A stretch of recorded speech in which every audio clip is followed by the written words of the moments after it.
Right, for this next bit, I'm going to tie up an Amnesia bottom bait rig for the Carboholics website. So these are the components I've got. I'll talk you through each component, what you'll need. Amnesia, £20, good reliable stuff. Super floss to tie the bait on with to the ring. Pair of ESP scissors. Size 10 uni-link swivel.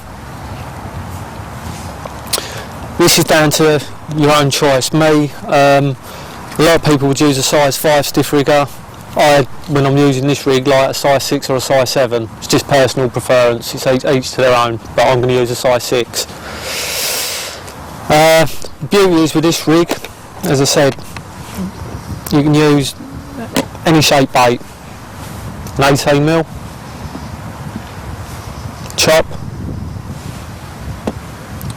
14mm pop-up, standard pop-up, and these are little trout pop-ups that I've been making myself to fish over. I'm actually going to try it with this. If Jamie doesn't mind, I'm just going to talk you through something very quickly here. Now, while we've been doing this filming, I've done a night in the wooded area in the car park, back bay. I had a single bleep at 5 in the morning, and I had a single bleep at 9 in the morning. Now, I've got a tree just behind me that you can actually climb up and you can see the spot. Now, I know from when I got here yesterday, I've had tench coming in and out of this spot all night. This happened in the islands. I was getting the odd single bleep, I could climb up the tree, and I was watching the tench come in. I've watched them physically pick the rig up, bang, get away with it, spit the rig. Now this is the tench. Now if a tench is doing it, the carp's going to do it. Doesn't mean your rigs are rubbish, it means you just need to adjust your rig for the situation that you're fishing in. I've done this in the islands, just tweak the rig ever so slightly, load the rig back on the spot, and I know it sounds daft because I'm going to say it's a tench. The same tench that I see come in and do the rig, I nailed straight away. So just by watching tench pick up a rig, you're learning how a carp's going to come in. Tench are a lot more finicky. If you're nailing them regular, you're going to nail carp, but there's no way a carp's going to get away with it. So it's just while we've been sitting here with Jamie, I've come up with an idea that if I nail one of these tench, then I know if a carp comes in tonight, I'm going to hook it. There's no two ways about it. I just need to tweak the rig for the presentation that I'm fishing on and over. So this is what we're going to do.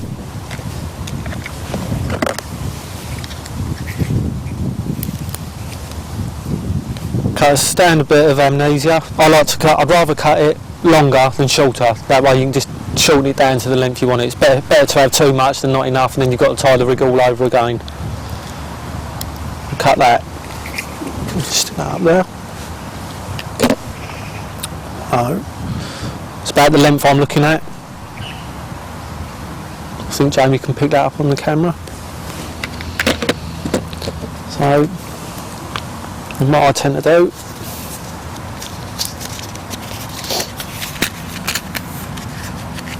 nice reliable hook, size 6 stiff rigger. Check the point. Check every point on a hook. That is the most critical thing I can point out. You know, you will, in a packet, it's only got to jink one of the other hooks and the point's done in. Certainly on these, the points are so fine that you want it looking bang on. Test it.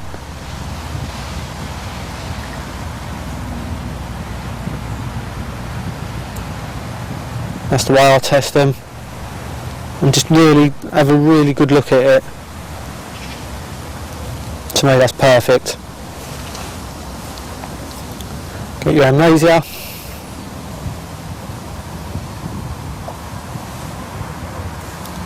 Straight round. Like I said, I'm just going to use knotless knot for this. There's other knots people use. I just find with this type of rig, the standard knotless knots worked perfect for me in the years. It's never let me down. 1, 2, 3, 4, 5.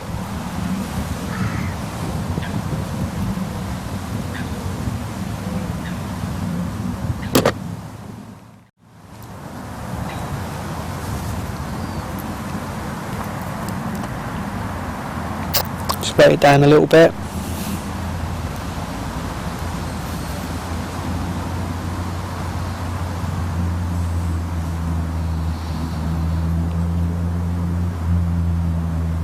Bed it in. There's your tag end, which obviously your little Drennan ring's going to go to. It's pretty much not far off of anyway by the time I tie it on. Would probably be the length that I'm looking at to use. So we've got that bit. This next bit might be a little bit awkward. We've got a bit of a breeze pushing in here. So I tend to cut the tag end at a bit of an angle, like a point. Get your Drennan ring. Push that down.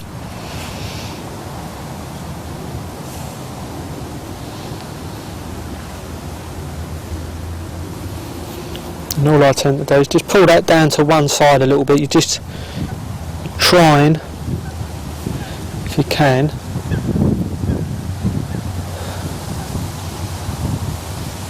so what I'm doing now, as you can see there, just got the tag end through the eye. It is a bit tricky, certainly in this light. I know in the older I'm getting, I think I do need glasses. And what we do, we just pull that down, keep pulling, so you get like a D. That's what we're looking at.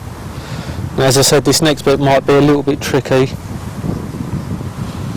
What I tend to do, cut that tag end off.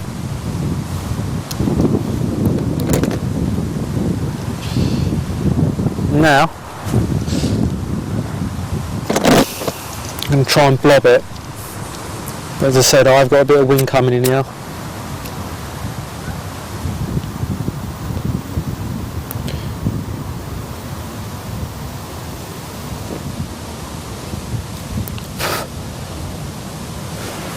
Just going to have to turn a little bit.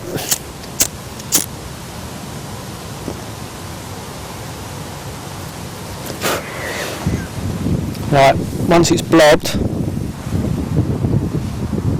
like so, what you've got is your D section. Tweak that back. You make that as big or small as you want. As I said, that's what you're looking to aim at. Now, as I said, we've just talked about these tench. Now, I've had a little bit of an idea that I'm going to tie up, because like I said, I'm going to stay put in here tonight. It's an area that Jamie was with us through the close season. It was an area I got the baby orange feeding on. Arthur's been was seen in here, and also the big orange has done a capture already this year from here, and it done 2 captures last year, so it's a good area for one of them originals. A lot of people would class it as boring fishing, because I'm trying to create something here. It hasn't been fished for a while.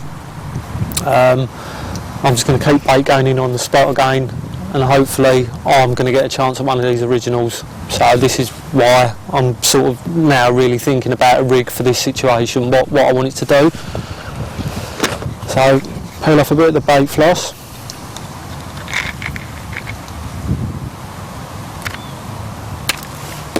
Like so. It's going out.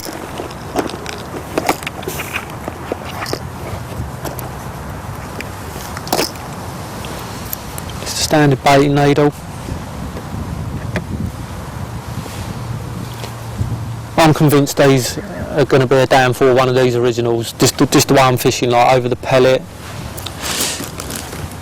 and the chops, what I'm splitting in half. So I'm going to stick with these at the moment. So, as I said, we've got the bit of dental floss. I'm just pulling the imitation pellet up the dental floss, like so. Just pull that out. Nice little bait stop.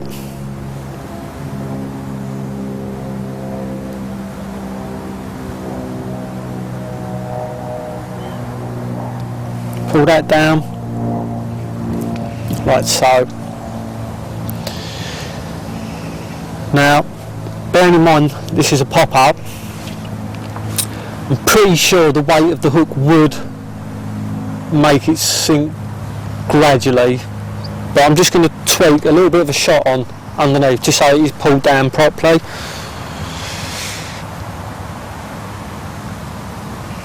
So I'm going to do that.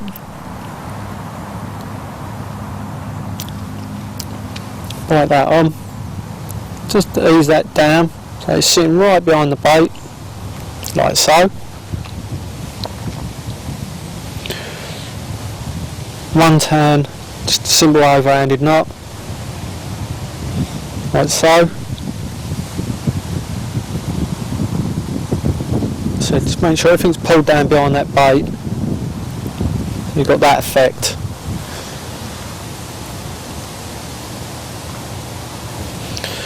Right.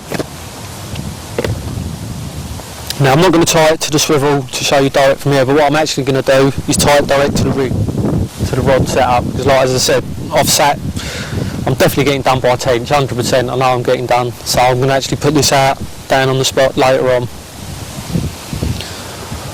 So, got this, just going to put that through the rig ring.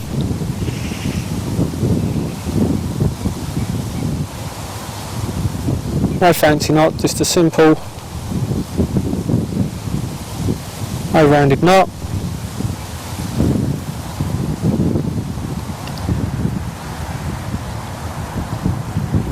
One.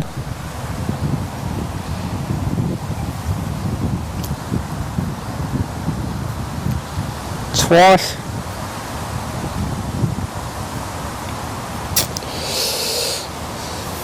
So the end product, bearing in mind this is a little bit kinked in that at the moment, what I would normally do, I'm going to obviously steam this over the kettle, get it steamed nice and straight, but that's what you've got.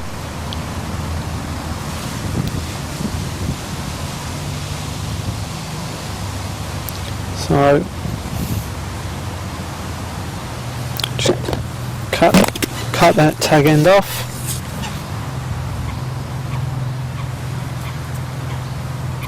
Like so. Again, this is probably going to be a bit tricky.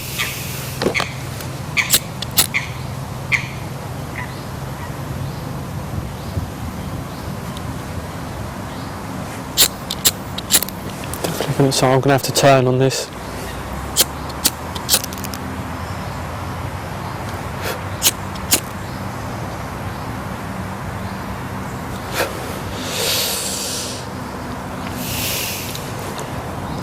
There you have it, deadly. Now, as I said, I've used this rig time and time again. I've never used it with this little bit of shot, so this is something I'm learning here. This is something I've sat back today and thought of a way round. And I must admit, I'm quite impressed with that. And I think when that sits, it's going to sit like so. I don't know if you can get that on camera.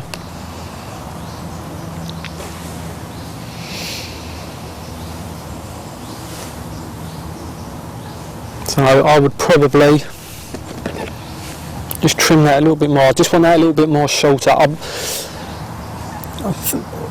think this stems back from my Saturn days. I've used long hook links in the past, but I'm not a great lover of them. That's just my personal opinion. I think Saturn, being that it was a gravel pit, you never really had too much problems with presentation. It was just about getting everything pinned down. So like I said, I've never really been a great lover of really long sort of braided hook links. I've always liked them quite short. I'm just going to trim that to about there, like so.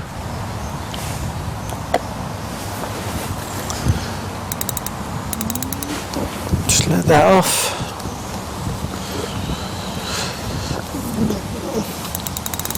As I said, the rig that was on here at the moment was a KD rig. Nothing wrong with that rig at all. Caught loads of carp on it. It catch carp every day of the week. It's just, as I said, the situation that I'm fishing in here, I don't think this rig's appropriate for what I'm trying to do. With tension getting away with it, carp will certainly come in and get away with it. So I'm going to remove that.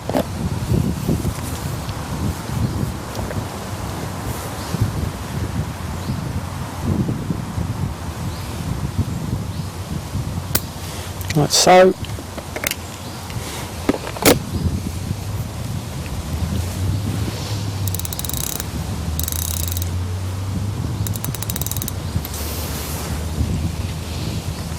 So we've got our swivel. And all I'm going to do, 5-turn grinner. Back round. 1, 2, 3, 4,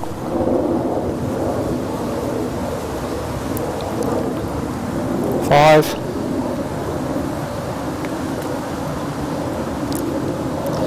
At this point there, just wet the knot down.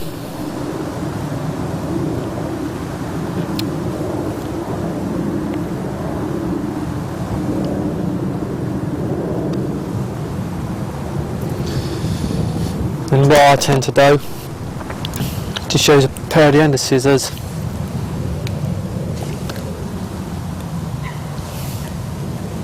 There's no way that knot's slipping. It's been bedded down, pulled down tight.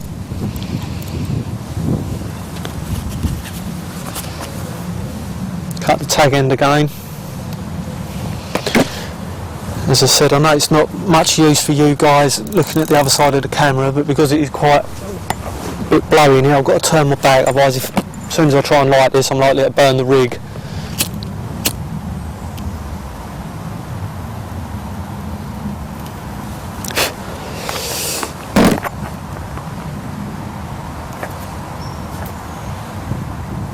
Right, that's blobbed. And as I said, I will probably end up either straightening that over a kettle, steaming it, or I'll just hook it up on the butt ring, 5-10 minutes under tension to pull it. So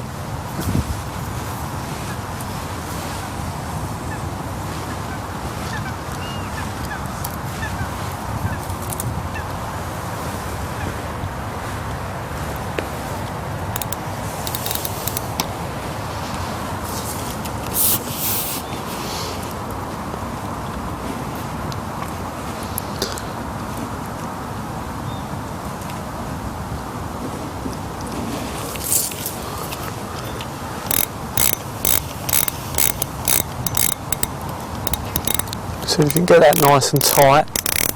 You can even get it tight, even just rub your fingers up and down it a couple of times. Just get a bit of friction going on it, that will help straighten it.